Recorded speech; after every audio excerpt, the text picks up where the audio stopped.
সুলাইমান আলাইহিস সালাতু ওয়াস সালাম সারা পৃথিবীর বাদশা আল্লাহ তাকে বানায়া দিলেন। সুবহানাল্লাহ। এমন বাদশা বানাইছেন মানুষের পাশাপাশি জিন পাখি যারা আছে তাদের উপরও রাজত্ব আর কর্তৃত্ব আল্লাহ সুলাইমান নবীরে দিয়ে দিছে। শুধু তাই না, পাখিরা কি বলবে, তারা কি জানতে চায়, তাদের কি দরকার প্রয়োজন ইত্যাদি বলার জন্য সুলাইমান নবীর কাছে যেন পাখিরাও তাদের আবদার তাদের কথাবার্তা পেশ করতে পারে, এই জন্য সুলাইমান নবীকে আল্লাহ পাখির ভাষা শিক্ষা দিচ্ছে। وقال يا أيها الناس علمنا منطق الطير। সুলাইমান নবী বললেন উল্লিমনা, আমাদেরকে শিক্ষা দেওয়া হয়েছে মান্তিকাত তাইর, পাখির ভাষা। ওয়া উতিনা মিন কুল্লি শাই, আমাদেরকে দেওয়া হয়েছে মিন কুল্লি শাই, সব রকমের নাজ নেয়ামত। এখন এই যে সুলাইমান নবীকে পাখির ভাষা শিক্ষা দেওয়া হয়েছে, আমার সাথে সবাই দুইটা বাংলা বলবেন। বলেন প্রতীকী, বলেন বলেন প্রতীকী, প্রকৃত। কয়টা বাংলা বললাম? একটা বললাম প্রতীকী আর একটা বললাম প্রকৃত।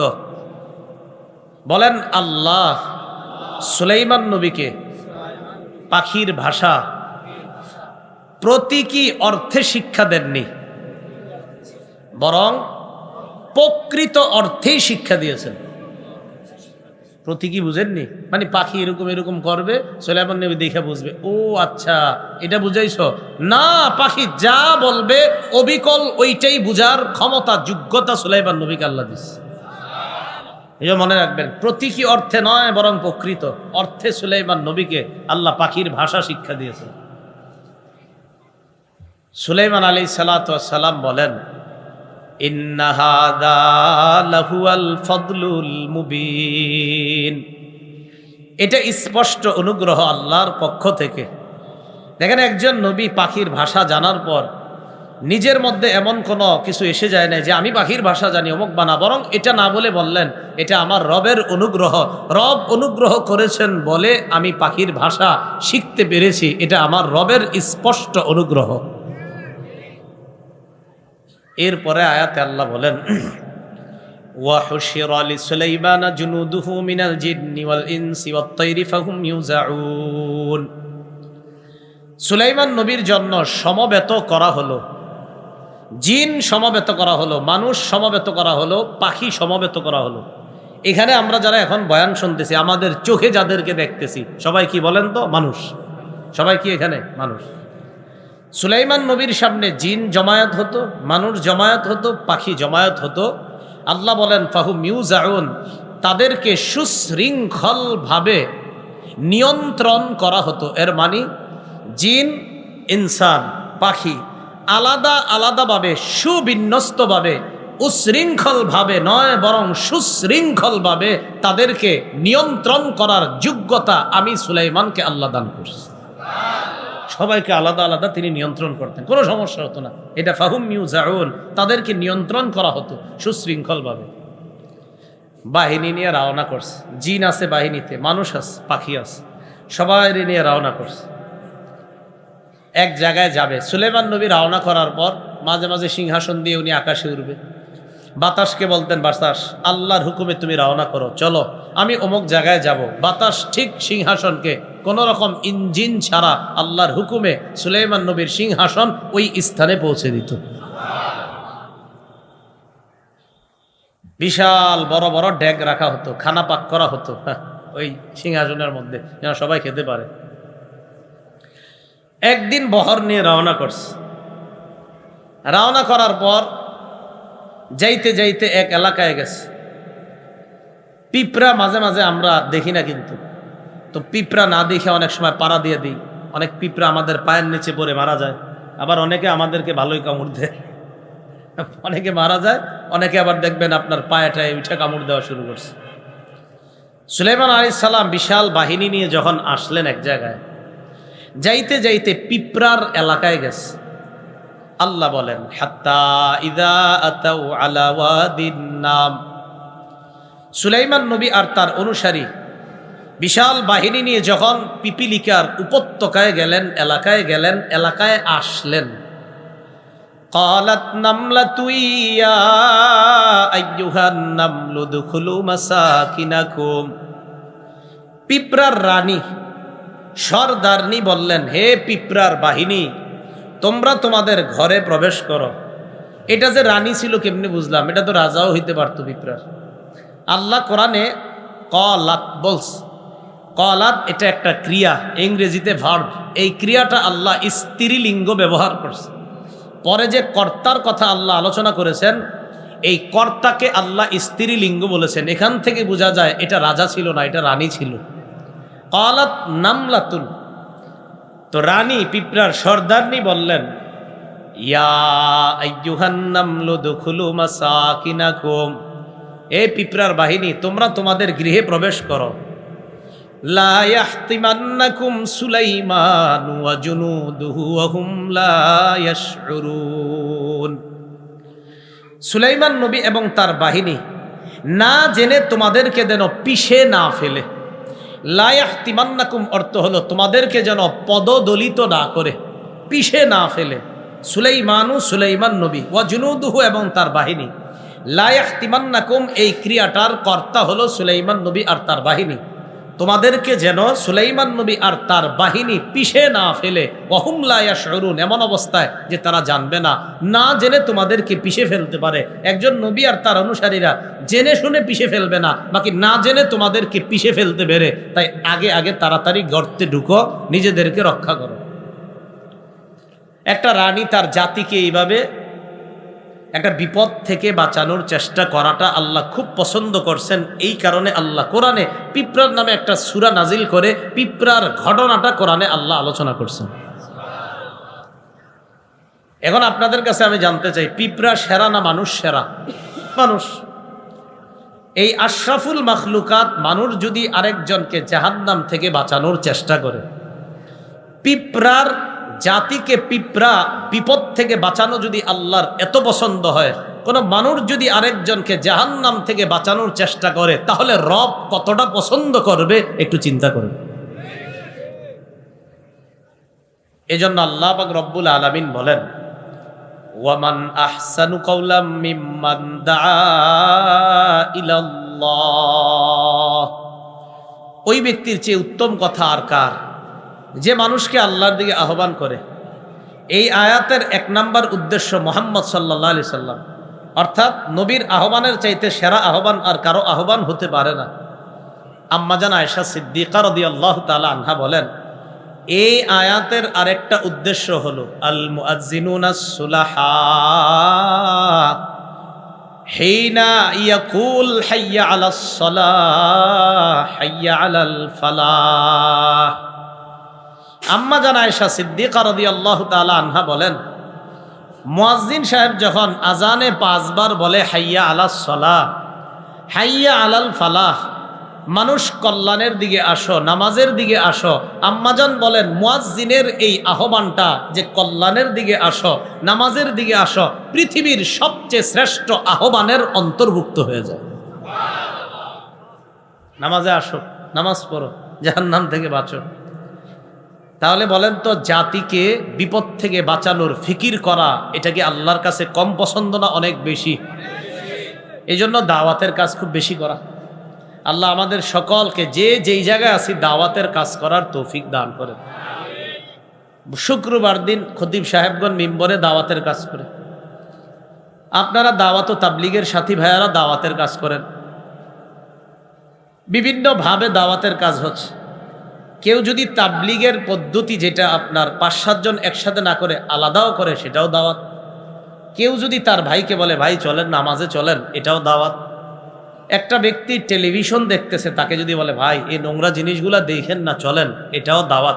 নিঃসন্দেহে আপনার এই কথাটা ওই ব্যক্তি মানতেও পারে, না মানতে পারে, তো আপনি তো চেষ্টা করছেন এই লোকটারে বাঁচানোর।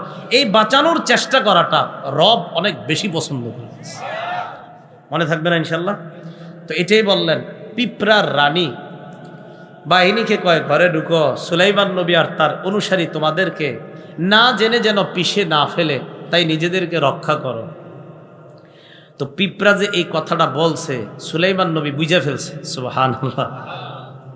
সুলাইমান নবী বুঝে ফেলার কারণে ফাতাবাসসামা দাহিকাম মিন কাওলিহা, পিঁপড়ার কথায় সুলাইমান নবী একটা মুস্কি হাসি দিলেন, সুবহানাল্লাহ।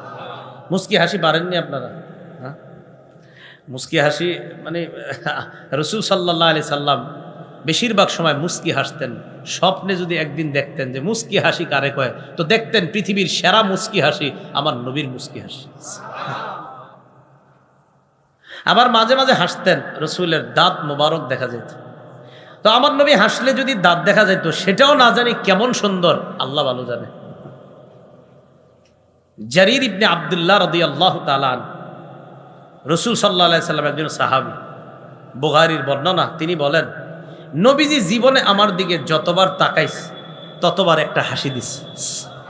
উনি বলেন আর কি, যে আমার দিকে জীবনে আমি যতবার নবীর সামনে গেছি আর আমার দিকে তাকাইছে, অন্য সময় কি করছে আমি জানি না, কিন্তু আমার দিকে যতবার তাকাইছে, ওয়ালা রাআনি, বলছে যতবার আমার দিকে তাকাইছে ইল্লা দাহিকা, রাসূল তখনই একটা হাসি দিছে।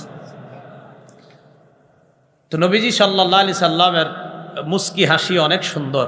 আবার মাঝে মাঝে হাসতেন, হাসতে হাসতে রাসূল সাল্লাল্লাহু আলাইহি সাল্লামের মারির দাঁত পর্যন্ত, সামনের দাঁতও মাঝে মাঝে দেখা যাইত। তো আমি মাঝে মাঝে বলি, নবীর মুস্কি হাসিটাও পৃথিবীর সেরা মুস্কি হাসি, রসুলের হাসিতে যদি দাঁত দেখা যায় সেটাও পৃথিবীর শ্রেষ্ঠ হাসি। সুলাইমান নবী একটা মুস্কি হাসি দিছে, কেন? যে পিঁপড়া তার জাতিরে কয় তাড়াতাড়ি ঢুকো গর্তে, সুলাইমান নবী আর তার অনুসারীরা পায়ের নিচে ফালাইতে পারে। হাসি দেওয়ার পর সুলাইমান আলাইহিস সালাম বললেন, وقال ربي أوزعني أن أشكر نعمتك التي أنعمت علي وعلى والدي وأن أعمل صالحا ترضاه। সুলাইমান নবী বললেন, রব্বি আউজি'নি, আমার রব আমাকে আপনি তৌফিক দান করেন, আন আশকুরা নি'মাতাকাল্লাতী আন'আমতা আলাইয়া, আমি যেন শুকরিয়া আদায় করতে পারি, আপনি যেই নিয়ামত আমাকে দান করেছেন এই নিয়ামতের শুকরিয়া যেন আদায় করতে পারি। ওয়া আন আ'মালা সালিহান তারদাহ, এমন আমল করার তৌফিক দান করেন আল্লাহ যে আমল করলে আপনি খুশি হয়ে যান, যে আমলটা তারদা আপনি পছন্দ করেন, আপনার পছন্দনীয় আমল করার তৌফিক দান করেন। এই জন্য আল্লাহরে দোয়াতে বলবেন, আল্লাহ আমি যেন এমন আমল করতে পারি যে আমলটা আপনি পছন্দ করেন, আপনার পছন্দনীয় আমল আমারে করার তৌফিক দান করেন। এই কথাটা আল্লাহর কাছে বলা। এখন কথা হলো, সুলাইমান নবী আল্লাহর কাছে এই দোয়া কেন করলেন, যে আল্লাহ আপনি যে নিয়ামত দিছেন এই নিয়ামতের শুকরিয়া আদায় করার তৌফিক দান করেন। এখানে নিয়ামতটা কি? মাবুদ, আমি যে আজকে এই পিঁপড়ার ভাষাটা বুঝলাম, এটা অনেক বড় নিয়ামত আপনার, আপনি এই নিয়ামতটা আমারে দান করছেন আল্লাহ, এই জন্য আজকে পিঁপড়ার এই ভাষাটা আমি বুঝতে পারছি। মাওলা মাবুদ গো, আমারে যে এই নিয়ামতটা দিছেন আমি যেন আরো বেশি বেশি আপনার শুকরিয়া আদায় করতে পারি, আপনি আমারে তৌফিক দান করেন। নিয়ামত পাইয়া একজন নবী কয়, আল্লাহ আমারে শুকরিয়া আদায় করার তৌফিক দান করেন। আমাদের অবস্থা কেমন? সুখের সময় আমরা বেশি বেশি আল্লাহরে স্মরণ করা দরকার, এটা না করে আমরা দুঃখের সময় বেশি বেশি আল্লাহরে স্মরণ করি, সুখের সময় বেশি করি না। 25 নম্বর পারা শুরু পৃষ্ঠা আল্লাহ পাক রব্বুল আলামিন কত সুন্দর করে বলেন, ওয়াইদা আনআমনা আলাল ইনসানি আ'রাদা ওয়া নাআ বিজানিবি। সূরা হামিম আস-সাজদা 51 নম্বর আয়াত। আল্লাহ বলেন, ওয়াইদা আনআমনা আলাল ইনসান, আমি যখন মানুষকে নিয়ামত দান করি, আ'রাদা, মানুষ আমার থেকে মুখ ফিরিয়ে নেয়, ওয়া নাআ বিজানিবি, মানুষ পাশ কেটে চলে, আমার থেকে মুখ ফিরিয়ে নেয়। ওয়াইদা মাসসাহুশ শাররু, মানুষকে যখন বিপদ স্পর্শ করে, ফাজু দুআইন আরিদ, তখন মানুষ লম্বা চওড়া দোয়াওয়ালা বনে যায়। কি বনে যায়? লম্বা চওড়া দোয়াওয়ালা বনে। সত্যি কথাই তো, হঠাৎ যাই সে হুজুরের কোন, হুজুর এটা দোয়া করাই তুই তাড়াতাড়ি ঘরে চলেন, কেন কন? এই কারণেই কিন্তু আপনি মাঝে মাঝে হঠাৎ তাড়াতাড়ি চলেন, কি হয়েছে? আপনার আব্বা এতদিন নামাজ পড়তো না, এখন আপনার মনে পড়ছে এনার জন্য একটু দোয়া করা দরকার। আল্লাহ কয় মানুষ এমন, ওরে নেয়ামত দিলে ও আমার থেকে পাশ কাটায় চলে, আমারে পাশ ফিরে চলে, আমার থেকে মুখ ফিরে নেয়, বিপদ স্পর্শ করে আমার কাছে লম্বা চওড়া দোয়া করে, আল্লাহ এটা করেন এটা করেন। অথচ আল্লাহ বলেন আমি নেয়ামত দিলে তুমি আমারে একটু স্মরণ করো না, আমার দিকে তাকান। উনি আমার জন্য কিছু পাঠাইলে 100 বার তার নাম নেই, লোকটা অনেক ভালো জানেন, আমার এটা দিছে সেটা দিছে। আমার রব বলতেছে একটা মানুষ তোমারে কিছু দিলে এত প্রশংসা করো, এই সুন্দর 2টা চোখ যে দিলাম একবারও কি আমারে তোমার মনে পড়ে নাই? একটু চোখের দিকে তাকান, একটা চোখ যার নাই, তো চিন্তা করেন যে রব যে এত সুন্দর 2টা নেয়ামত দিল আমারে দেখার মতো। পায়ের দিকে তাকান, আর একটা মানুষ একা হাঁটতেছে, একটা পাও তার ন্যাংরা, আপনি সুস্থ আছেন। আল্লাহ কয় বান্দা মানুষ তোমারে কিছু দিলে এতবার তার নাম বলো, আর আমি কত নেয়ামত দিই, আমার নামটা একটাবার তোমার মুখে আসে না। এটা আল্লাহ বলেন আমি মানুষকে নেয়ামত দান করলে মানুষ আমার থেকে মুখ ফিরায় নেয়, আমারে পাশ কাটায় চলে, আর যখন তারে বিপদ স্পর্শ করে লম্বা চওড়া দোয়াওয়ালা বনে যায়। আল্লাহ আমাদেরকে হেফাজত করে। সমুদ্রের মাঝখানে গেছে মানুষ, যাওয়ার পর বিপদে পড়ছে। বলেন তো সবাই মিছিল দিয়ে কি কয়? আল্লাহ বাঁচাও, আল্লাহ বাঁচাও, আল্লাহ বাঁচাও। আল্লাহ বলেন ফাইদা রকিবু ফিল ফুলকি দাউল্লাহ মুখলিসিনা লাহুদ্দিন। মানুষ যখন জাহাজের মধ্যে চড়ে, চড়ার পর মানুষ আল্লাহরে একনিষ্ঠভাবে ডাকে, আল্লাহ হেফাজত করেন, উদ্ধার করেন।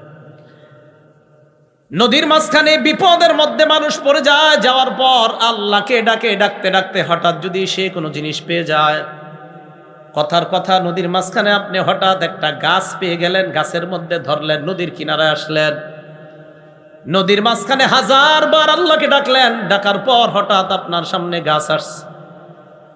নদীর কিনারে আসার পর মানুষ কয় কেমনে উদ্ধার হইলা তুমি? সবাই মারা গেল, তুমি বাঁচলা কেমনে? কয় গাছের কারণ।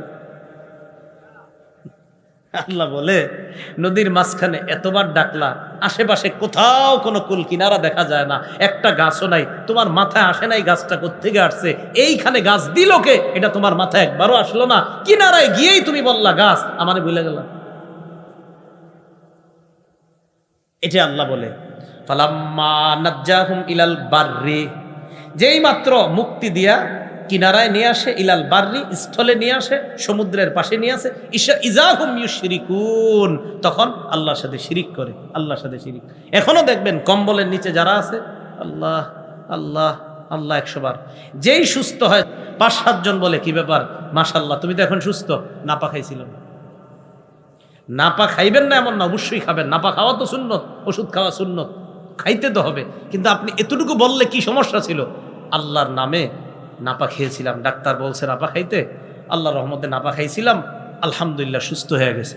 আরে 2 জনের ডাক্তার একই রিপোর্ট দিছে, একই সমস্যা বলছে, দোনোজনের একই ট্যাবলেট দিছে, উনি অসুস্থ আছে, আমি সুস্থ হয়ে গেছি। তো কেন বুঝেন না? ওনার ট্যাবলেটে আল্লাহর হুকুম ছিল না, আমারটা আল্লাহর হুকুম ছিল। বুঝাইতে চাইলাম আমাদের কথাগুলা কেন এমন হয়। তাহলে বলেন যে ভাই আলহামদুলিল্লাহ মাশাআল্লাহ তুমি তো সুস্থ। হ্যাঁ জি আলহামদুলিল্লাহ সুস্থ। কি ওষুধ খেয়েছিলা? খাইছি, ওই আল্লাহর নামে একটা নাপা খাইছিলাম। আল্লাহর নামটা নিতে কেন আপনার বাধা? অথচ আপনি লেপের নিচে কতবার ডাকছেন আল্লাহ আল্লাহ আল্লাহ, কত কুহাইছেন আপনি। তো বুঝাইতে চাইলাম আল্লাহ বলে বান্দারে আমি নেয়ামত দিলে ও আমারে পাশ কাটায় চলে, আর যখন ওর বিপদ স্পর্শ করে ও আমারে এত ডাকা ডাকে। অথচ উচিত ছিল ও যখন সুখের অবস্থায় আছে তখন আমারে বেশি ডাকা, কারণ সুখের অবস্থায় যখন আমারে ডাকতো তো আমি বুঝতাম যে না, ও আমার নেয়ামতে আমারে ভুলে যায় নাই। 3টা জিনিস অর্জন করলে দুনিয়ার সব সফলতা আপনার কাছে আসবে। কয়টা? সালাসুন ইউদরিকু বিহিন্নাল আব্দু রাগাইবাদ দুনিয়া। 3 জিনিস অর্জন করলে মানুষ দুনিয়ার সমস্ত সুখ শান্তি অর্জন করতে পারবে। 1 নাম্বার আদ-দুআউ ফির রাখা, সুখের সময় বেশি বেশি আল্লাহরে ডাকা, সুখের সময় বেশি বেশি আল্লাহকে ডাকা। 2 নাম্বার আস-সাবরু ফিল বালা, বিপদে ধৈর্য ধারণ করা। 3 নাম্বার আর-রিজা বিল কাজা, আল্লাহর ফয়সালা মেনে নেওয়া। 1 নাম্বার সুখের সময় বেশি বেশি দোয়া করা, 2 নাম্বার বিপদে ধৈর্য ধারণ করা, 3 নাম্বার আল্লাহ যা ফয়সালা করছে এটা মেনে নেওয়া। তাহলে আজকে থেকে আমরা শিখলাম অসুস্থ হইলে বেশি আল্লাহরে ডাকবো না, সুস্থ অবস্থায় বেশি আল্লাহরে ডাকবো। বলেন সুখের সময় বেশি, যে না আলহামদুলিল্লাহ আল্লাহ খুব ভালো রাখছে, এই জন্য আল্লাহকে তখন বেশি ডাকা, কারণ যে আমার বান্দারে আমি নিয়ামতে রাখছি, আমার বান্দা আমারে ভুলে না, ওরে আমি নিয়ামত দেই, ও আমার কথাই বলে। মনে থাকবেন ইনশাআল্লাহ। এরপরে আল্লাহ পাক রব্বুল আলামিন বলেন, সুলাইমান আলাইহিস সালাতু ওয়াস সালাম আল্লাহর কাছে বলতেছে, ওয়াদখিলনি বিরহমাতিকা ফি ইবাদিকাস সালিহিন, আল্লাহ আপনি আপন রহমতে আপনার নেক বান্দাদের অন্তর্ভুক্ত আমারে বানায়া দেন, আপনার নেক বান্দাদের অন্তর্ভুক্ত আমাকে বানায়া দেন, তাদের মধ্যে আমারে প্রবেশ করায়া দেন। একজন নবী নেককার, এতে কারো সন্দেহ আছে কোনো? এরপরেও তিনি দোয়া করতেছে, আল্লাহ আপনার নেক বান্দাদের অন্তর্ভুক্ত আমারে বানায়া দেন। কি শিক্ষা এখান থেকে? আমি যত বড় হয়ে যাই না কেন আল্লাহর সামনে ছোট। আল্লাহ আল্লাহ আমি কি নাজাত পাবো? আল্লাহ দেখতে তো মনে হচ্ছে আমি এক ওয়াক্ত নামাজও ছাড়ি না, আল্লাহ আমি তো তাহাজ্জুদ মিস দেই না, আল্লাহ আমি তো রমজানের একটা রোজাও ছাড়ি না, ও মাবুদ আপনার রহমত আমার সাথে থাকবে তো? এই টেনশনে থাকা সুলাইমান নবী, নবী হওয়ার পরেও বলতেছে, আল্লাহ আপনার আপন রহমতে নেক বান্দাদের অন্তর্ভুক্ত আমারে বানায় দিন। সাহাবীরা নবীজির প্রশ্ন করলেন, নবীজি বললেন, এই শোনো, আল্লাহর রহমত ছাড়া জান্নাত পাবা না। সাহাবীরা কয়, ওয়ালা আনতা ইয়া রাসূলুল্লাহ, হুজুর আপনিও না? নবীজি বললেন, ওয়ালা আনা ইল্লা আইয়াতাগাম্মাদানি আল্লাহু বিরহমা, আল্লাহর রহমত আমারে যদি না ঢাকে আমিও জান্নাতে যেতে পারবো না। নবীজি বলতেছে। তাহলে বলেন তো, আমি যত বড় হয়ে যাই না কেন, যাই হোক, আমার উপাধি 100টা থাকুক, আমার রহমত প্রয়োজন। কার রহমত? এটাই সুলাইমান নবী আমাদেরকে শিখিয়ে দিলেন। এখন বহর নিয়ে চলতেছে, সামনে যাইতেছে, যাইতে যাইতে এক জায়গায় গিয়া পানির দরকার সুলাইমান নবীর। পানি নাই। কোথায়? পাখি কোথায়? যার দায়িত্বে পানি খোঁজা, একটা পাখি, ওর নাম হুদহুদ। ওর দায়িত্ব ছিল কোথাও গেলে পানি তালাশ করা। আল্লাহ ওরে এমন যোগ্যতা দিছে, উপরের জিনিস বেশি ভালো দেখতো না, মাটির নিচে কি আছে সেটা আল্লাহ তারে খুব সুন্দরভাবে দেখার তৌফিক দিয়েছিল। এটাই আল্লাহর কুদরত। আব্দুল্লাহ ইবনে আব্বাস বলেন, এই হুদহুদ পাখি এক আজীব পাখি। দুনিয়াতে কেউ জাল বিছায়া রাখলে ওই জালে সে আটকে যেত, কারণ সে ভালো করে দেখতো না আমার সামনে বিপদ। কিন্তু মাটি এইভাবে দেওয়া, মাটি দেওয়া, মাটির নিচে 1.5 হাত পরিমাণ নিচে যদি কেঁচু, কেঁচু আছে না ওই যে, আরে কেঁচু চিনেননি, যাই হোক, ওই যে যেগুলো এরকম সাপের মতো, এইগুলা সে 1.5 হাত নিচে থাকলো উপর থেকে বলেই তো পারতো। আল্লাহ তাকে এই ক্ষমতাটা দান করছে। তো সুলাইমান আলাইহিস সালামের পানির দরকার। কোথায়? হুদহুদ কোথায়? وَتَفَقَّدَ الطَّيْرَ فَقَالَ مَا لِيَ لَا أَرَى الْهُدْهُدَ أَمْ كَانَ مِنَ الْغَائِبِينَ। পাখিদেরকে তল্লাশি চালাইলেন। সুলাইমান নবী বললেন, মা লিয়া লা আরাল হুদহুদা আম কানা মিনাল গায়িবিন, কি ব্যাপার, আমি হুদহুদ পাখিকে দেখছি না কেন? নাকি সে অনুপস্থিতদের অন্তর্ভুক্ত, পালিয়েছে কিনা, অনুপস্থিত কিনা? সুলাইমান নবী জানিয়ে দিলেন, পাখিকে যেখানে দেখবা তোমরা জানায়া দিবা, লা উআযিবান্নাহু আযাবান শাদীদা আও লা আযবাহান্নাহু আও লা ইয়াতিয়ান্নি বিসুলতানিম মুবিন। পাখিকে বলবা আমি তাকে কঠিন শাস্তি দিব, আও লা আযবাহান্না, অথবা আমি তারে জবাই করব। তাকে জানায়া দিবা আমি তারে শাস্তি দিব অথবা জবাই করব, এই দুইটার একটা করব। হ্যাঁ, আরেকটা সুযোগ আছে তার, আউলা ইয়াতিয়ান্নি বিসুলতানিম মুবিন, সে যদি কোনো নির্দিষ্ট প্রমাণ পেশ করতে পারে, কোনো অপরাধ করে নাই, যদি এরকম নিরপরাধ নিজেরে প্রমাণ করতে পারে, বাকি নির্দিষ্ট প্রমাণ দিয়ে প্রমাণ করতে যদি পারে, সে যদি আমার কাছে আনতে পারে কোনো স্পষ্ট প্রমাণ, যেই প্রমাণে গবেষণায় প্রমাণিত হয় যদি না আসলে সে অপরাধী না, তাহলে তারে ক্ষমা করব। অন্যথায় যদি অপরাধী সাব্যস্ত হয় আমি তাকে জবাই করব অথবা কঠিন শাস্তি দিব, এটা জানায় দিব। হুদহুদ এক এলাকায় গিয়া আপনার জালে আটকায় গেছিল। সেখান থেকে কোনো মতে ওই এলাকায় ঘুইরা টুইরা কিছু আজীব দৃশ্য দেখে আসছে। উপরে পাখিদের সাথে সাক্ষাৎ, অন্যান্য দোস্তদের সাথে সাক্ষাৎ। এরা বলতেছে, খবর আছে কি? সে সুলাইমান নবী বলছে তোমারে জবাই করবে অথবা তোমারে কঠিন শাস্তি দিবে। ওই পাখি বলতেছে, ইবনে কাসিরে সুন্দর কথা আসছে, কয় ইস্তেসনা করছেন। ইস্তেসনা মানে হলো, কয় জবাই করবে অথবা আমারে শাস্তি দিবে, এটাই ফাইনাল না আরো কিছু আছে? হ্যাঁ, আরেকটা আছে। কয় কি? একটা চান্স আছে তোমার। কি চান্স? তুমি যদি অপরাধ করো নাই বলে স্পষ্ট কোনো প্রমাণ পেশ করতে পারো তাহলে তোমারে শাস্তি দিবে না। হুদহুদ কয় তাহলে আর চিন্তার কোনো কারণ নাই, তোমরা টেনশন করো না। শুধু শুধু সুলাইমান আলাইহিস সালামের কাছে গেছে। আছে লম্বা আলোচনা, এখানে আনফির পাখিরও কথা আছে একটা, ওইদিকে যাচ্ছি না আমি। কি হলো, বৃষ্টি আছে না? হ্যাঁ, সুলাইমান আলাইহিস সালাতু ওয়াস সালামের কাছে পাখি আসছে। আসার পর বললেন, কি ঘটনা, কি কোথায় ছিলা? এখন পাখি আইসা সুলাইমান আলাইহিস সালাতু ওয়াস সালামকে বলতেছে, ফামাকাসা গায়রা বাঈদিন ফাকালা আহাত্তু বিমা লাম তুহিত বিহি ওয়া জিতুকা মিন সাবাইম বিনাবাইন ইয়াকিন। পাখি সুলাইমান নবীর কাছে আসে, আসার পর বলে, পয়গম্বর, ফামাকাসা গায়রা বাঈদ, পাখি বেশি সময় অবস্থান করে নাই, না করে তাড়াতাড়ি নবীর কাছে চলে আসছে। আসার পর কয়, আহাত্তু বিমা লাম তুহিত বিহি, আমি এমন বিষয়ে জেনে এসেছি যেই বিষয় আপনার জানা নাই। সুলাইমান নবী কয়, সর্বনাশ, কি কয়? আমি এমন জ্ঞান অর্জন করছি যেটা আপনিও জানেন না। বলো বলো। ওয়াজিতুকা মিন সাবাইম বিনাবাইন ইয়াকিন, আমি সাবা এলাকা থেকে একটা নিশ্চিত সংবাদ আপনার কাছে নিয়ে আসছি। সাবা কোথায়? ইয়ামানের একটা এলাকা, যে এলাকায় কিছু মানুষ বসবাস করত, ওই মানুষগুলারে বলা হতো সাবা, এলাকারে সাবা বলা হতো না।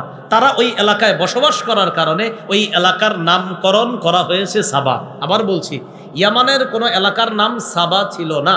একদল মানুষ সেখানে বসবাস করত, তাদের নাম ছিল সাবা, ওই গোষ্ঠীর নাম ছিল সাবা। তো তারা ওখানে বসবাস করার কারণে এখন ওই এলাকার নাম হয়ে গেছে সাবা। আরে বুঝছেন নি? আচ্ছা। তো পাখি বলতেছে, আমি নিশ্চিত সংবাদ নিয়ে আসছি আপনার কাছে। কি সংবাদ বলো?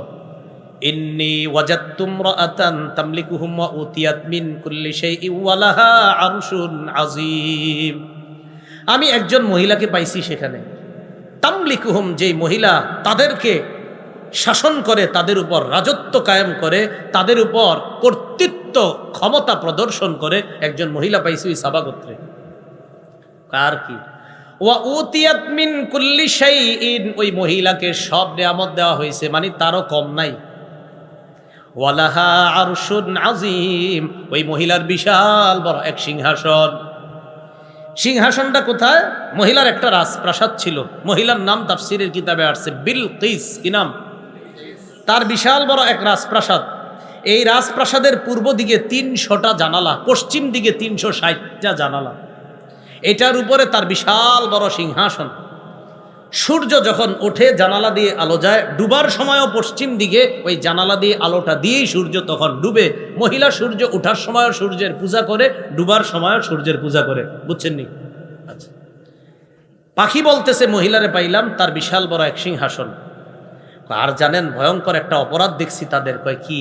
ওয়াজাদতুহা ওয়া কওমাহা ইয়াসজুদুনা লিশ-শামসি মিন দুনিল্লাহ, আমি দেখলাম ওই মহিলা আর তার সম্প্রদায় আল্লাহ ছাড়া সূর্যকে সেজদা দেয়। নাউজুবিল্লাহ।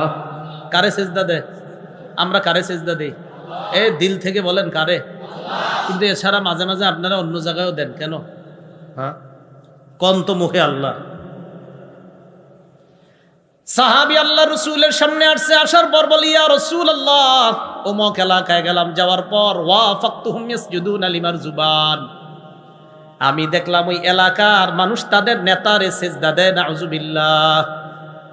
ফাকুলতু ফি নাফসি আনতা আহাক্কু আন নাসজুদা লাক, আমি মনে মনে বললাম, আপনাকেই তো সেজদা দেওয়া বেশি দরকার। নাউজুবিল্লাহ। কারণ পৃথিবীর কোনো মানুষ যদি সেজদা পাওয়ার যোগ্য হয়, সেটা আপনি বেশি। এটা সত্যি কথা। পৃথিবীর কোনো মানুষ যদি সেজদা পাওয়ার যোগ্য হতেন তো আল্লাহ রসুল হতেন। যদি হতেন তো নবীজিকে, আচ্ছা এখন কি করবা কও? এর মানে সাহাবী বলতে যায়, হুজুর আমরা সবাই আপনার একটা সেজদা দিব। নবীজি এবার শাসন করে দিলেন, আচ্ছা শোনো তো, তুমি যদি আমার কবরের সামনে দিয়ে যাইতা, রসুল তখনও কিন্তু পৃথিবীতে, তিনি বলতেছেন, তুমি যদি আমার কবরের পাশ দিয়ে অতিক্রম করতা, আকুনতা তাসজুদুলাহ, আমার কবর কি তুমি সেজদা করতা? রাসূলুল্লাহ সাল্লাল্লাহু আলাইহি ওয়াসাল্লাম বলেন, সাবধান, আমি ইন্তেকালের পর যেখানে দাফন করবা সেটাকেও সেজদা করবা না, আমাকেও সেজদা করবা না। পৃথিবীর শ্রেষ্ঠ মানুষটা, তাকে সেজদা করা হারাম ঘোষণা হয়ে গেল। তিনি যেখানে আছেন শুয়ে, সেটাকে সেজদা করাও হারাম ঘোষণা হয়ে গেল। অতএব পৃথিবীর অন্য কোনো অলি আউলিয়া পীর গাউস কুতুব, তাদের কবর বা তাদেরকে সেজদা করা হারাম, শিরিক, কোনো সন্দেহ নেই। রাসূল সাল্লাল্লাহু আলাইহি সাল্লামের চেয়ে বড় পীর তো দুনিয়াতে আসবে না। শাইখুল হাদিস, আল্লামা, মুফতি, মুহাদ্দিস আসবে? পৃথিবীতে যত আপনি গুণ লাগাইতে পারেন যে হুজুর মুফতি, মুহাদ্দিস, শাইখুল হাদিস, পীর, গাউস, কুতুব, সব তিনি। তো ওনার চেয়ে বড় কেউ তো আসবে না, তাকে সেজদা দেওয়া হারাম, অতএব অন্য কাউকে সেজদা দেওয়া বিলকুল হারাম। এভাবে সেভাবে ব্যাখ্যা করে অমুক ভাবে তমুক ভাবে কোনোভাবেই সেজদা দেওয়া জায়েজ নাই। যে সেজদা নিবে আর যারা করবে উভয়ে প্রতারক, ইসলামের দুশ্মন, এটাই চূড়ান্তভাবে প্রমাণিত। কথা বুঝে আসছে সবার? তাহলে রানী আর তার অনুসারীরা কারে সেজদা করে? না না না, সূর্য। কারে সেজদা করে? সূর্য। তো পাখি আবার কি কয় সুলাইমান নবীরে, ওয়াজাইয়ানা লাহুমুশ শাইতানু আমালাহুম। পাখি আবার ওয়াজও করে, কয় শয়তান তাদের কর্মটা তাদের সামনে সাজায় দিস। তো শয়তান তাদের কর্ম তাদের সামনে সাজায় দিস। এখান থেকে কি শিখলেন? প্রত্যেকটা আয়াত থেকে কিছু শিখেন, শুধু ঘটনা শুনে না। শয়তান তাদের কর্ম তাদের সামনে সাজায় দিছে। প্রিয় ভাইয়েরা, কখনো আপনি টেলিভিশনে একটা সিনেমা নাটক দেখলেন আর বললেন হুজুর ভালো লাগছে, কান্না আসছে, ভালো লাগছে, কান্না আসছে। আচ্ছা, কখনো আপনি কোথাও গিয়ে সেজদা করলেন আর বললেন হুজুর ভালো তো লাগছে। কখনো একটা বেদাতি কর্ম করছেন বা এখনো করবেন বা কিছুদিন পরে করতে পারেন, এই কিছুদিন পরে, হ্যাঁ করবেন, অনেকে করবেন। এই বেদাতি কাজ করে আপনি বললেন যে আমার ভালো লাগতেছে। মনে রাখবেন, বেদাতি কর্ম করার পর ভালো লাগা, শিরিক করার পর ভালো লাগা, নাটক সিনেমা বা অশ্লীল কিছু দেখার পর ভালো লাগা, এটা আল্লাহর থেকে ভালো লাগা না। এই ভালো লাগা শয়তান আপনার সামনে করে দিয়েছে। এই যে বলতেছে ওয়াজাইয়ানা লাহুমুশ শাইতানু আমালাহুম, তারা যে সূর্যের সেজদা করে, এই সূর্যের সেজদা করা, তাদের এই ভালো লাগাটা, এটা শয়তান তাদের সামনে সাজায়া দিছে। হ্যাঁ তোমরা এটা করো। নাউজুবিল্লাহ।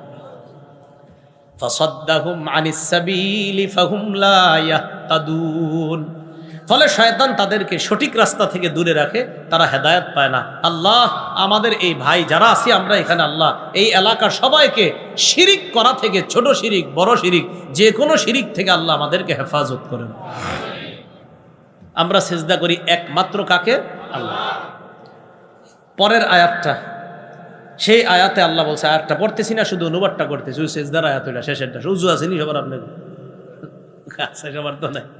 শেষের আয়াতে এরকম, তারা কেন আল্লাহর সিজদা করে না, যিনি আসমান জমিনের সব খবর বের করেন, যিনি তোমরা যা প্রকাশ করো যা গোপন করো সব জানেন, তিনি হলেন আল্লাহ। ইবাদতের একমাত্র উপযুক্ত তিনি, যিনি আরশে আজিমের রব। সেজদা করার একমাত্র কাউকে যদি করতে হয় তিনি হলেন আল্লাহকে সেজদা করা। সেজদা পাওয়ার একমাত্র যোগ্য আল্লাহ। সূর্য, গাছপালা, তারকা কেউ সেজদা পাওয়ার যোগ্য না, কারণ সবাই আল্লাহর মাখলুক। আল্লাহ হলেন খালেক। সেজদা দিতে হয় খালেককে, মাখলুককে কখনো সেজদা দিতে হয় না। কারণ মাখলুক সেজদা করে খালেকের। মাখলুক কার সেজদা করে? বলেন সূর্য মাখলুক কিনা? আরে সূর্য আল্লাহর সৃষ্টি না, সব মাখলুক। আল্লাহ ছাড়া সবই তো মাখলুক। তো মাখলুক কার সেজদা করে? বলেন খালেকের। বলেন কার? এবার আমার সাথে বলেন মাখলুক। বলেন মাখলুক। মাখলুককে সেজদা করতে পারে না, মাখলুক একমাত্র খালেককে সেজদা করে। মনে থাকবে না ইনশাল্লাহ? আচ্ছা, তো বক্তব্য শেষ ওই পাখির, যে আমি তো এরকম এরকম দেখছি। আর সুলাইমান নবী বলছে যদি বক্তব্য সঠিক দিতে না পারে খবর আছে ওর। সুলাইমান নবী তো বক্তব্য শুনছেন, সত্যি কথা কিনা এটা তো যাচাই করতে হবে। সুলাইমান নবী বলতেছে, ক্বালা সানানজুরু আসাদাকতা আম কুনতা মিনাল কাযিবিন। আমি দেখব বিষয়টা, তুমি কি সত্য বলছো নাকি তুমি মিথ্যাবাদী, বিষয়টা আমি দেখব। ইযহাব বিকিতাবি হাযা, এই চিঠিটা নিয়ে যাও। একটা চিঠি লেখছে, চিঠিটা নিয়ে যাও।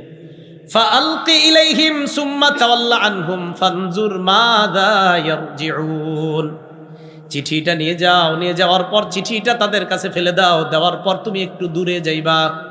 পাখিকে বললেন চিঠিটা নাও, নেওয়ার পর তাদের কাছে ফেলে দিবা, তুমি একটু দূরে যাইবা, যাওয়ার পর দেখবা তারা কি জবাব দেয়, তাদের রিয়াকশনটা কি চিঠি পাওয়ার পর তুমি আমারে জানাইবা। হুদহুদ পাখি চিঠি নিয়ে আসছে, ডানায় করে অথবা ঠোঁটে করে। বলেন তো পাখি চিঠি আনছে কি করে? ডানায় অথবা ঠোঁটে চিঠি নিয়ে আসছে। আসার পর রানী যে ঘুমায়, যে দিক দিয়ে ঘুম থেকে ওঠে এটা পূর্ব দিক, উইঠাই তিনি সূর্যের পূজা করবে। পূর্ব দিকে সূর্যটা তার জানালা দিয়ে ঢুকে। হুদহুদ পাখি কি করছে? রানী উঠার আগেই তার ঘরে অথবা তার উপরেই চিঠিটা ফেলে দিয়ে একটু দূরে গিয়া চুপচাপ বসা, যে দেখি রানী কি করে। রানী যখন চিঠি পাইছে, চিঠি পাওয়ার পর চিঠি দেখছে, দেখাই সভাসদ বর্গ যারা তাদেরকে ডাকছে। রানীর সভাসদ বর্গ যেটা ছিল, আপনার সভাপতি মণ্ডলী ছিল রানীর ৩১২ জন। বলেন কয়জন? এই ৩১২ জনের অধীনে ১০,০০০ করে অঙ্ক দেন তো কত হয়? 312 জন, প্রত্যেকের অধীনে কত? আচ্ছা থাক, অঙ্ক দেওয়ান লাগবে না, সবাই হিসাবের অপেক্ষায় থাকবো। থাক, 312 জন আপনার বাসায় গিয়ে হিসাব করে নেন।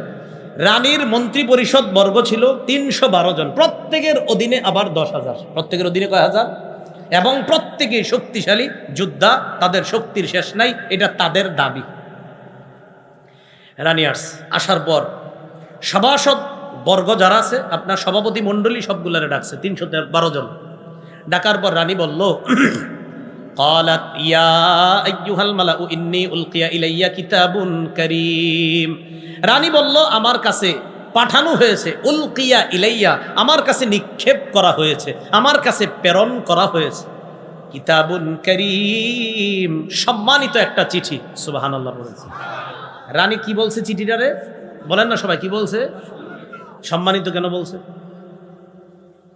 সম্মানিত চিঠি বলছে, দেখেন, বলছে সম্মানিত চিঠি। আচ্ছা পরে বলতেছে আপনাদেরকে কেন বল। ইন্নাহু মিন সুলাইমান, এই চিঠি বাদশাহ সুলাইমানের পক্ষ থেকে। ইন্নাহু বিসমিল্লাহির রহমানির রহিম।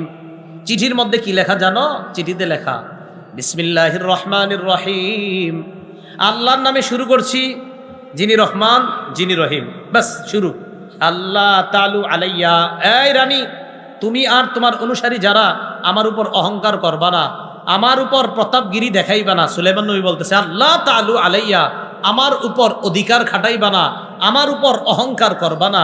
ওয়াতুনি মুসলিমিন, ভালোই ভালো সারান্ডার করে, বশ্যতা স্বীকার করে আমার কাছে চলে আস। ব্যাস, চিঠি একটুকি। লাগবে না। কি বললেন চিঠির মধ্যে?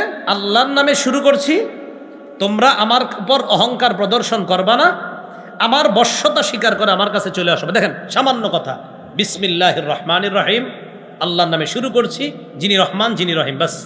2, আল্লাহ তালু আলাইয়া, রানী আমার উপর অহংকার করবা না। 3, আমার বশ্যতা স্বীকার করে আমার কাছে চলে আসো। চিন্তা করেন, মাত্র 3টা লাইন, এই 3 লাইনের মধ্যে কি পাওয়ার ছিল, যে পাওয়ারের কারণে রানী কয় আমার কাছে একটা সম্মানিত চিঠি আসছে। আরে পাওয়ার হবে না কেন? কারণ চিঠির মধ্যে আল্লাহ নামটা আছে, রহমান আছে, রহিম আছে, আমার রবের নামটাই তো একটা পাওয়ার। তাই রানীর অন্তরে পাওয়ার সৃষ্টি হয়, তাই বলছে করিম, সম্মানিত চিঠি। বুঝে আসছেনি সবার? ওই আল্লাহর নাম আছে, বলছে এটা একটা সম্মানিত চিঠি। এই কথা বলার পর রানীর সামনে যারা আছে এরা বলতেছে, রানী এবার বলতেছে, ক্বালাত ইয়া আইয়ুহাল মালাউ আফতুনি ফি আমরি, এখন তোমরা পরামর্শ দাও আমি কি করতে পারি। মা কুনতু কাতিআতান আমরান হাত্তা তাশহাদুন, তোমাদের উপস্থিতি ছাড়া আমি কখনো কোনো বিষয়ের চূড়ান্ত সিদ্ধান্ত নেই না, এখন তোমরাই বলো কি করব। সামনে যারা আছে এরা কি কয়? ক্বালু নাহনু উলু কুওয়াতি ওয়া উলু বাসিন শাদীদ, আপনি টেনশন করেন না, আমরা শক্তিশালী, আমরা কঠোর যোদ্ধা, শক্তিশালী যোদ্ধা। কথায় অহংকার প্রকাশ পেয়েছে, বলেন নাউজুবিল্লাহ। বাকি তারা আরেকটু ভালো কথা বলছে, ওয়াল আমরু ইলাইকি, ব্যাপারটা আপনার হাতে ছেড়ে দিলাম। ফানজুরি, আপনি চিন্তা করে দেখেন।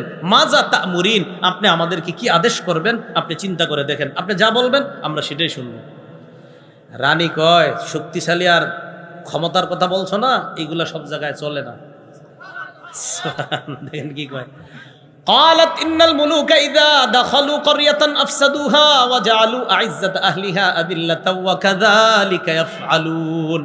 রানী কয়, রাজা বাদশারা যখন কোনো এলাকায় প্রবেশ করে, ওই এলাকা নষ্ট করে দেয়, ওই এলাকার সম্মানিত যারা তাদেরকে অপদস্থ করে ছাড়ে। সুলাইমান নবী যদি আসে এটাই করবে, আমগরে অপদস্থ করে ছাড়বে। তারপরেও আমি একটু পরীক্ষা করি। রানী কয়, আমি দেখব সুলাইমান নবী কি দুনিয়াদার বাচ্চা না দিনদার বাচ্চা, একটু পরীক্ষা করব। পরীক্ষা করার পর সিদ্ধান্ত নিব, যুদ্ধ করব না বশ্যতা স্বীকার করে তার কাছে চলে আসব। এইটা সিদ্ধান্ত নিব কখন? আমি তার কাছে কিছু উপঢৌকন পাঠাবো, দেখি কি হয়। ইন্নী মুরসিলাতুন ইলাইহিম বিহাদিয়াতিন ফানাযিরাতুম বিমা ইয়ারজিউল মুরসালুন, আমি তার কাছে উপঢৌকন পাঠাবো, যাদেরকে দিয়ে পাঠাবো দেখি তারা কি জবাব নিয়ে আসে। উপঢৌকন নিয়ে রানীর দল সুলাইমান নবীর কাছে গেছে। ফালাম্মা জাআ সুলাইমান ক্বালা আতুমিদ্দুনানি বিমাল ফামা আতানি আল্লাহ খায়রুম মিম্মা আতাকুম। সুলাইমান নবীর কাছে গেছে, যাওয়ার পর কয়, সুলাইমান আলাইহিস সালাতু ওয়াস সালাম, আমারে সম্পদ দিয়ে সাহায্য করতে চাও? তোমাদেরকে আল্লাহ যা দিস আর আমাকে আল্লাহ যা দিস, তোমাদেরকে যা দিয়েছে এর চাইতে আমারে আল্লাহ যা দিয়েছে 1000 গুণ বেশি দামি। আল্লাহ আমারে পাখির ভাষা বুঝার ক্ষমতা দিছে, এর চেয়ে বড় নিয়ামত আর কি? আল্লাহ আমারে পিঁপড়ার ভাষা বুঝার ক্ষমতা দিছে, এর চেয়ে বড় নিয়ামত কি? পরের বাক্যটা দেখেন কত সুন্দর, বল আনতুম বিহাদিয়াতিকুম তাফরাহুন, বরং তোমরাই তোমাদের উপঢৌকন নিয়ে খুশি থাকো। আমগো বাংলাদেশি অনুযায়ী তোমরা নিয়ে তোমরাই ভালো থাকো। সুলাইমান নবী তোমাদের উপঢৌকন নিয়ে তোমরাই খুশি থাকো। ইরজি ইলাইহিম, যাও রানীর কাছে যাও, ফিরে যাও, তাকে গিয়ে জানাবা ফালানাতিয়ান্নাহুম বিজুনুদিল লা কিবালা লাহুম বিহা, এমন বাহিনী নিয়ে রানীর বিরুদ্ধে আসতেছি আমি যেই বাহিনীর মোকাবেলা করার ক্ষমতা তাদের নাই। ওয়ালা নুখরিজান্নাহুম মিনহা আদিল্লা, তাদেরকে সেখান থেকে অপদস্থ করে বের করে ছাড়বো। ওহুম সাগিরুন, লাঞ্ছিত অবস্থায় তারা বের হবে। এই সংবাদ রানীরে জানাই দিছে।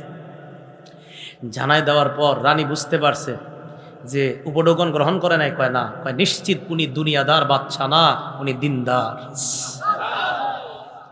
সাবধান, ওনার কাছে আর কোনো কথা নাই, এখন যুদ্ধ না, চলো সবাই বশ্যতা স্বীকার করে তার কাছে রওনা করি। এই ঘটনা আবার হুদহুদ পাখি দৌড় দিয়ে কয়ে দিছে, বস আইতেছে এরা সব। সুলাইমান নবী আসতেছে নাকি? কয় হ্যাঁ। টেনশন করো না, প্রায় 2 মাসের দূরত্ব, এত দূরে রানী ওখান থেকে আসবে, বিশাল বড় দলবল নিয়ে আসবে। আর তো বললামই তো আপনার, একজনের অধীনে 10,000 করে, বিশাল বাহিনী। সুলাইমান আলাইহিস সালাতু ওয়াস সালাম কি করলেন? সভাসদ বর্গ, মানে ওনার সভাসদ বর্গে যারা আছে সবাই, জিন বসা, মানুষ বসা, নবী বসা, পাখিরা বসা, তিনি বললেন আইয়ুকুম ইয়াতিনি বিআরশিহা ক্বাবলা আইয়াতুনি মুসলিমিন, আমার দিকে সবাই তাকায় কথাগুলা শুনেন। তোমাদের মধ্যে কে আছো রানী আমার কাছে বশ্যতা স্বীকার করে আসার আগে রানীর সিংহাসনটা আমার দরবারে নিয়ে আসবা। রানীর সিংহাসনটা এখানে নিয়ে আসবা, রানী আইসা দেখুক সিংহাসনটা আর বুঝুক যে আল্লাহ প্রদত্ত কোনো কিছুর ক্ষমতা কি, এটা রানীকে দেখানো দরকার। ক্বালা ইফরিতুম মিনাল জিন, জিনদের মধ্যে বিশাল দেহের অধিকারী শক্তিশালী এক জিন বলল, আনা আতিকা বিহি ক্বাবলা আন তাকুমা মিন মাকামিক। একটু এইভাবে ধরেন, এই নিচে রেখেন। হ্যাঁ, আপনি দাঁড়ানোর আগে, এই যে দাঁড়াইছেন, বসছেন, আপনি আপনার যে বসায় আছেন, আপনি দাঁড়ানোর আগেই রানীর সিংহাসনটা আপনার কাছে নিয়ে আসবো। ওয়া ইন্নী আলাইহি লাকাবিয়্যুন আমিন, জিন বলতেছে, আর এই ব্যাপারে আমি শক্তিশালী, আমিন, আমি বিশ্বস্ত। আচ্ছা, জিন শক্তিশালী এটা তো বুঝছি, বিশ্বস্ত বললেন কেন? ভালো করে বুঝুন, এখানে জিন বিশ্বস্ত বলা কি দরকার?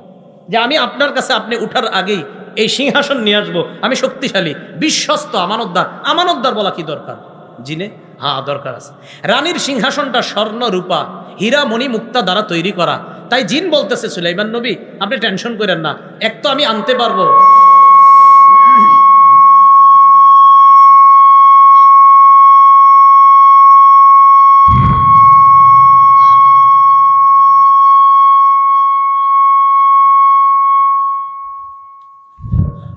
আচ্ছা শোনেন,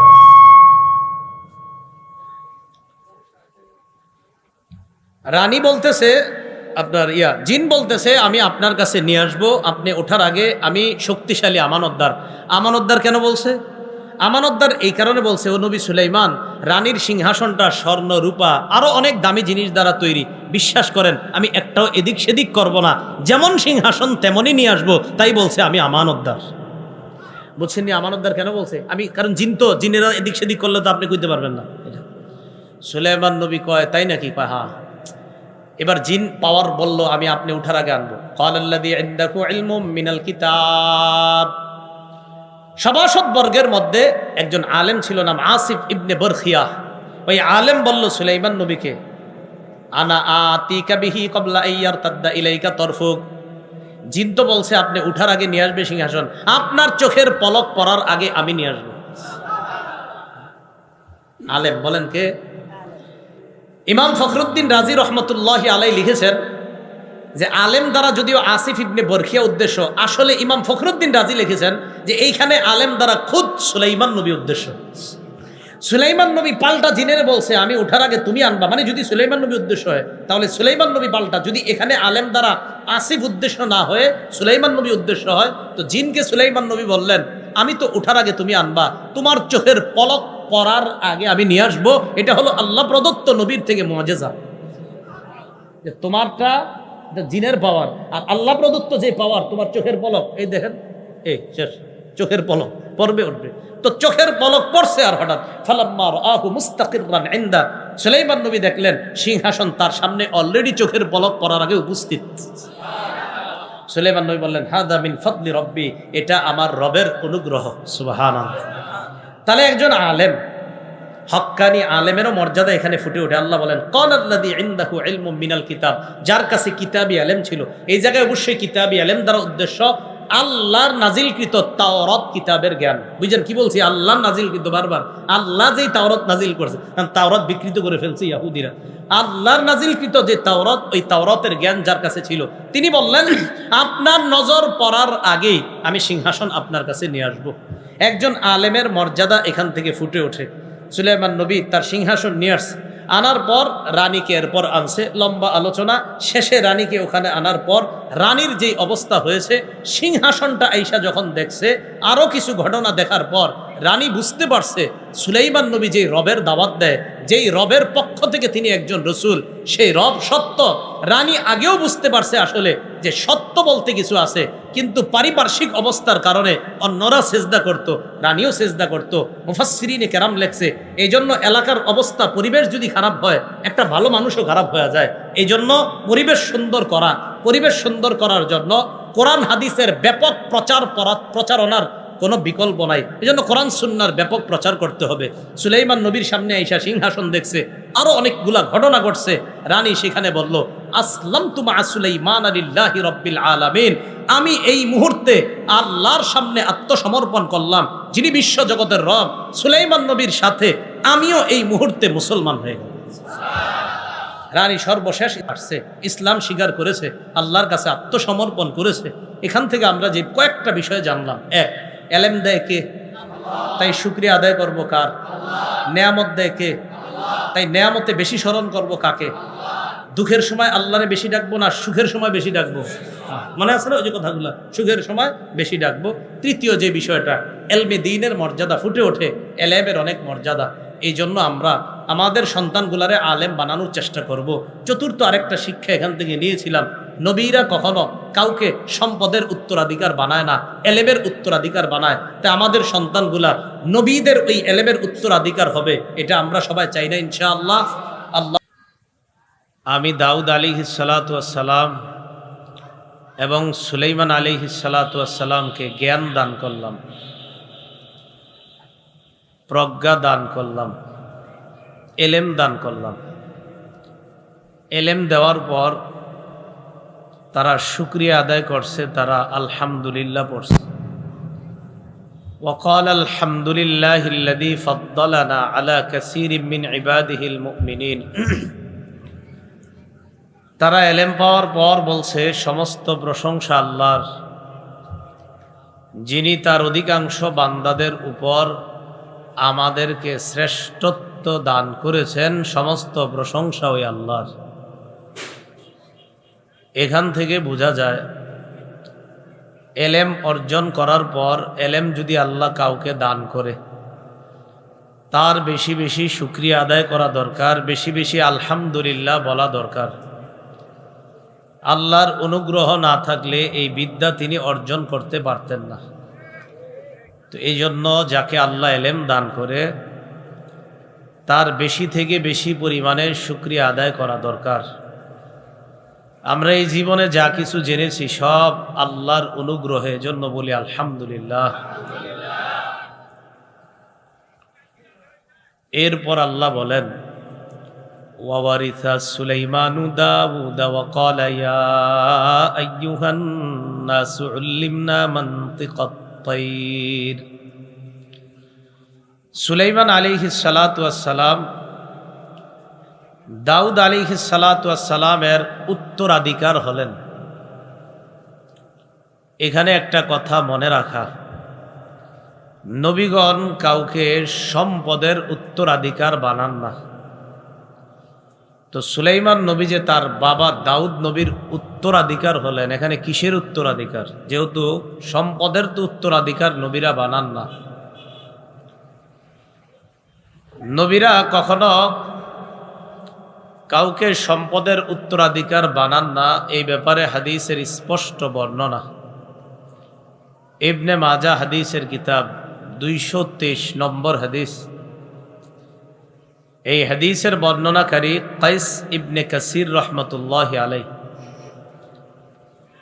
তিনি বলেন, কুনতু জালিসান ইনদা আবি দারদা রাদিয়াল্লাহু তাআলা আন ফি মসজিদি দিমাশক।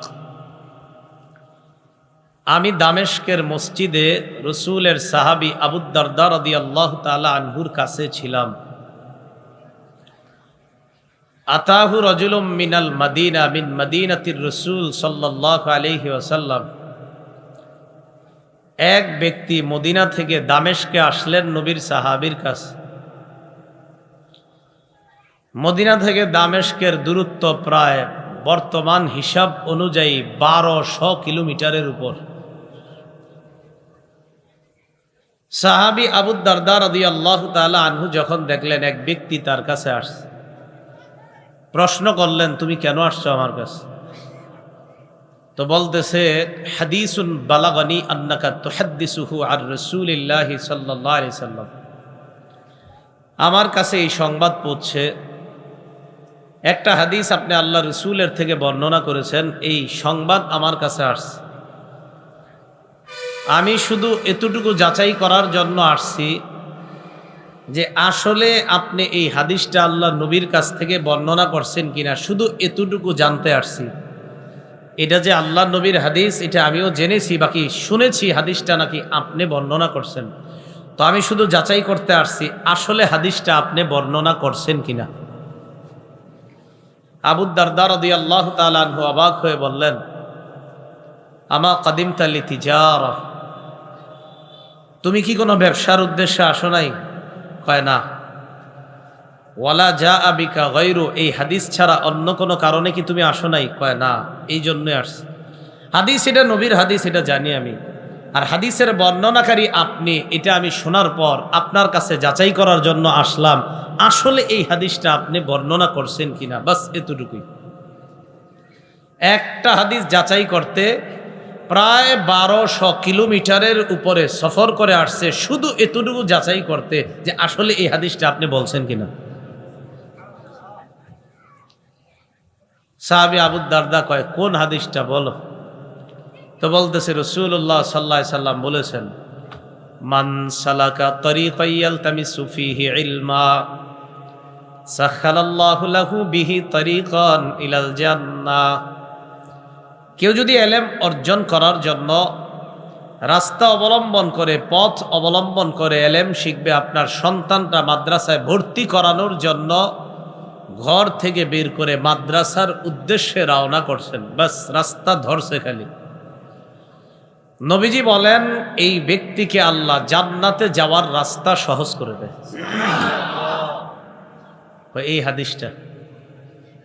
এই হাদিসটা একটু বড়।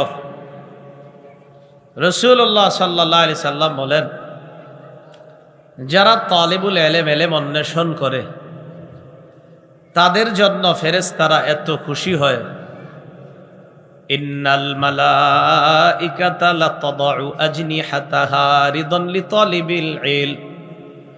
ইলম অন্বেষণকারীর প্রতি খুশি হয়ে ফেরেশতারা তাদের ডানাগুলা বিছিয়ে দেয়। ও ছাত্র, তুমি আমার ডানার উপর দিয়ে হেঁটে যাও মাদ্রাসায়, মাদ্রাসা থেকে বাড়িতে আমার ডানার উপর দিয়ে হেঁটে যাও। ফেরেশতাগণ তাদের ডানা সমূহ বিছিয়ে দেয়, ছাত্ররা যেন ওই ডানার উপর দিয়ে হেঁটে যায়। রাসূলুল্লাহ সাল্লাল্লাহু আলাইহি সাল্লাম এরপর বলেন, ইন্নাল উলামা ওয়ারাসাতুল আম্বিয়া। আলেমগণ হলেন নবীদের ওয়ারিস।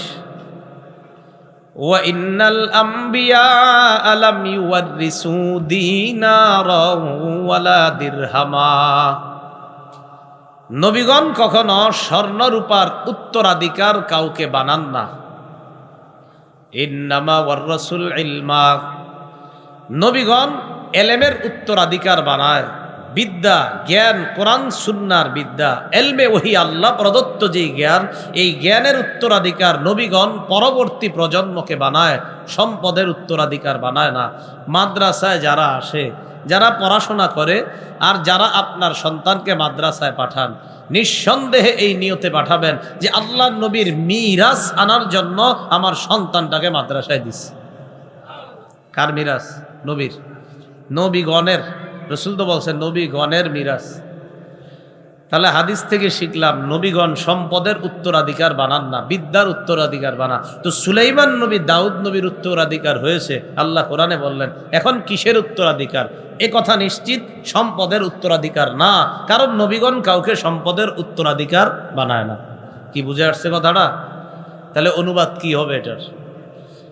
সুলাইমান নবী দাউদ নবীর উত্তরাধিকার হয়েছে, এর উদ্দেশ্য হলো নবুয়ত।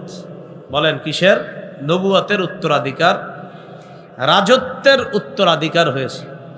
রাজত্ব বলার সাথে সাথে আপনাদের মাথায় আসতে পারে, হুজুর রাজত্ব মানেও তো টাকা পয়সা। এই যুগে রাজত্ব মানে টাকা পয়সা, ওই যুগে রাজত্ব মানে টাকা পয়সা ছিল না। ওই যুগের রাজত্ব মানে আল্লাহর হুকুম দুনিয়াতে বাস্তবায়ন করা।